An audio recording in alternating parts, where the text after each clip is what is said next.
جنات کی کتاب۔ پرانے زمانے کی بات ہے، ایک بادشاہ تھا جو اپنی طاقت اور غرور سے مشہور تھا۔ ایک رات محل کے اندر عجیب آوازیں آنے لگی، کبھی دیواروں سے سسکیوں کی آواز، کبھی کسی کی قدموں کی چاپ۔ پہرے دار ڈر کے مارے رات کو گشت بھی نہیں کرتے تھے۔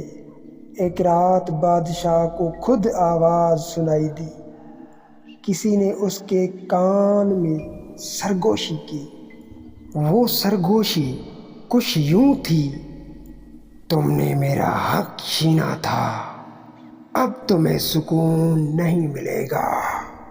بادشاہ گھبرا کر اٹھ بیٹھا، فوراً اپنے پہرے داروں کو بلایا اور ان کو کہنے لگا، میرے کمرے میں کون آیا تھا؟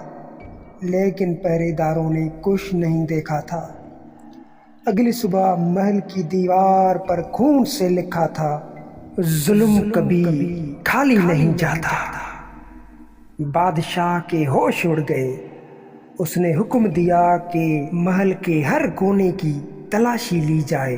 پھر محل کے ایک ایک کمرے کی تلاشی لی گئی۔ ایک پرانا کمرہ تھا جہاں برسوں سے کوئی نہیں گیا تھا۔ ایک زنجیروں میں جکڑا پتھر کا مجسمہ ملا اور اس کے پاس ایک کالی کتاب رکھی تھی۔ وزیر نے کانپتی آواز میں کہا، جہاں پناہ، یہ جنات کی کتاب ہے۔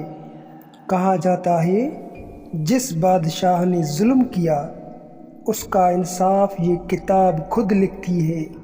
بادشاہ کے ماتھے پر پسینہ آ گیا۔ اسی رات وہ اکیلا بیٹھا رو رہا تھا۔ آسمان کی طرف دیکھا اور بولا، یا اللہ، میں نے بھی بہت سارے لوگوں کا دل دکھایا ہے، تو مجھے معاف کر دے۔ اتنے میں اچانک ایک روشنی آئی اور دیوار پر وہ خون سے لکھی ہوئی تحریر خود بخود مٹ گئی۔ بادشاہ زمین پر گر گیا اور کہنے لگا، طاقت ختم ہو سکتی ہے مگر دعا کبھی نہیں مرتی۔ اس کہانی کا سبق طاقت سے نہیں، رحم سے دل جیتے جاتے ہیں۔ ظلم کبھی خالی نہیں جاتا، وہ واپس لوٹ کر ضرور آتا ہے۔